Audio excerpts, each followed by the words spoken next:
I'm Ross Baylor, and as has been announced, your choice with me is usually love or war, and more of the first.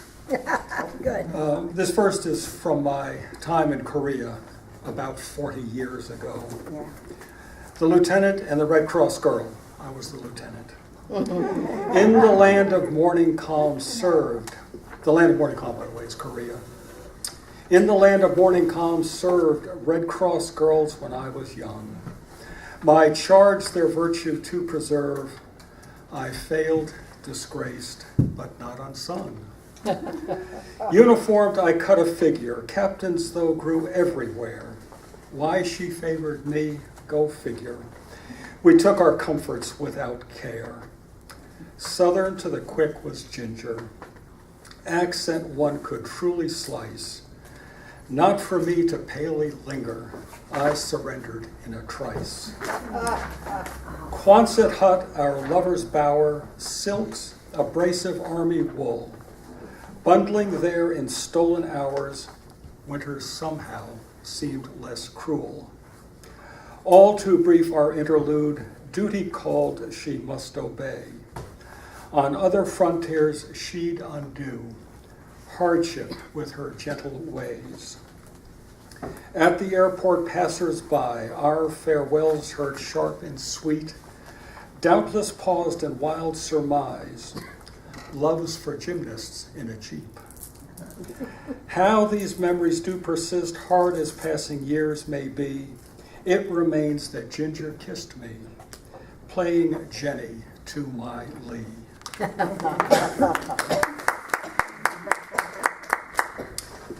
Next is Courting Lily, same period.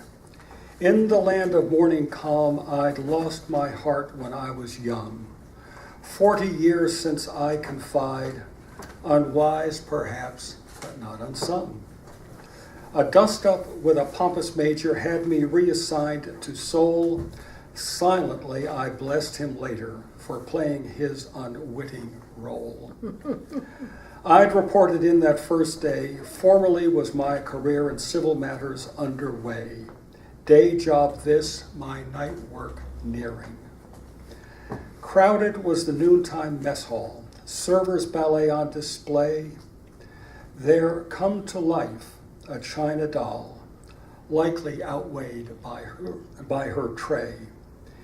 Features very nearly porcelain, hair black as jet, most carefully set, bow-shaped lips of muted crimson, a beauty not seen in the West.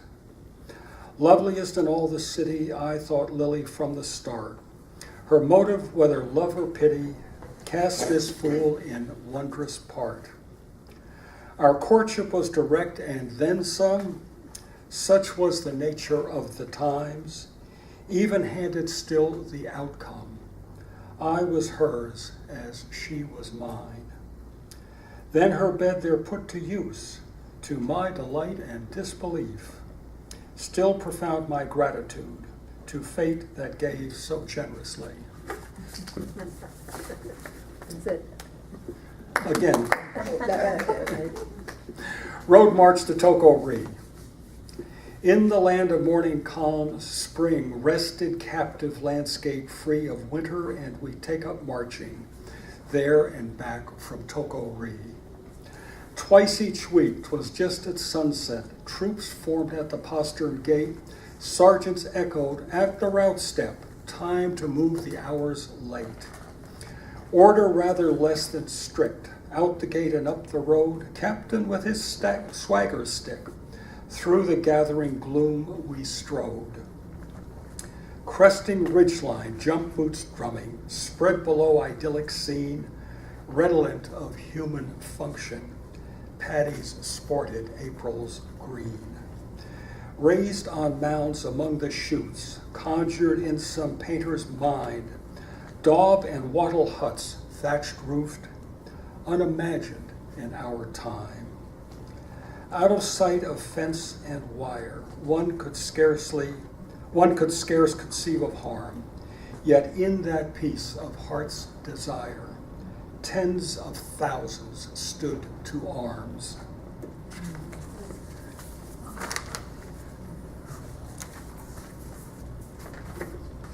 Love letter. This is not Korea. Husband dear, light of my life, though not so young as you once were, you've still responsibilities. Particularly I refer to our familiarities. Young men to eager mates incline practically upon the hour, then over time lose track of time. Wind your clock and set it now, or simply plan to do without. From this point on, to all intents, no more of your on or about. Love may be at my convenience, which here will serve the common good. At times I wonder that I try. Conveniently, I'm in the mood for you to come remind me why. Ripe for love.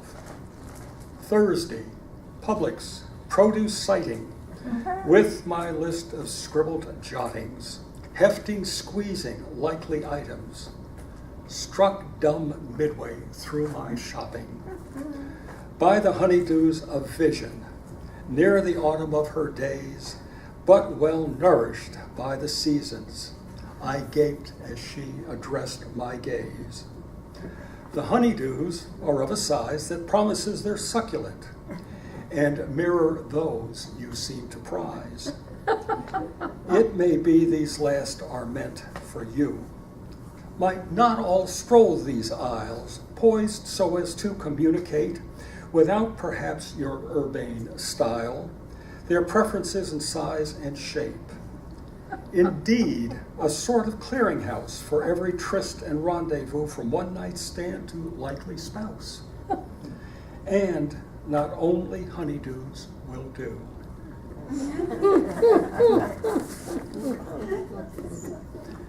Julia's rules to canoodle to. I've not canoodled since forever, as back in the day they'd phrase it. But though great the need, I never lower standards to assuage it. Love first should be grammatical. The elements of style apply to murmurings and canticles, lest form or usage go awry. As well, it must be lyrical. Take the bard as inspiration, a spirited perennial for this most rhythmic of occasions. And so, to sum up, if I may, I before thee at the finish, and better than a summer's day, with evening my heat won't diminish.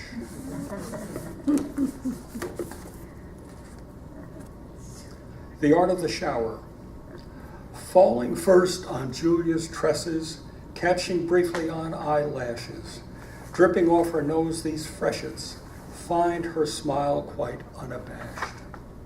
On to smoothly shifting shoulders, like so many coursing prisms, down sleek biceps flexing boldly, dimpled elbows bend in rhythm.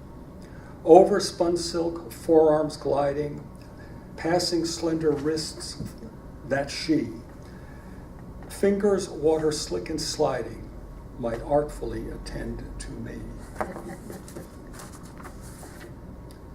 Love practically, graceless as a stag in rut, I pursued the glorious Julia, who patiently explained what's what.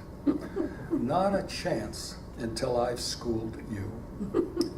Began my lessons when I found her. She'd admonish, best not stumble. There'll be no trace of callous bounder nor cad if you expect a tumble. Frustration seized, she unrelenting. I pled, I've given all I've got, and all at once a sort of bending. Well, you do show promise. Oh, why not? We ran a year on oh, why not? No solemn vows, but I recall uncounted nights we gave and got when all was unconditional. Thrust and parry. Your verse is perverse. Where have I heard that? It's ribald, I quibbled. Well, certainly dirty. I prefer earthy.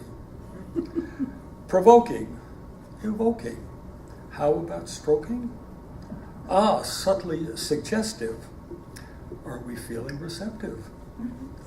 Let's say yes, but in time you might well go blind. We'll explore and find out. Do you mind? I suppose not. I'm undressing. Something seems to be pressing. And it's not my verse, you'd be guessing. One more. Passing fancy. Atop my ladder I looked up, an instant Michelangelo. Our upper porch had last been touched by unschooled painters years ago. I resembled nothing so much as a poet at a day job. My wife opined, could I not just look other than an outside daub of white house paint? To my eerie, from a vision passing by, southern accents carried boldly.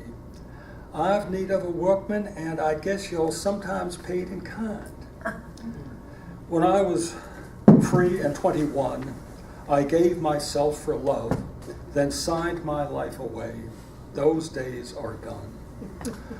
Ah, more's the pity, her reply. I could recant, but she had passed. A parting shape that made me sigh informed the lines of well-cut slacks. Thank you, Ross.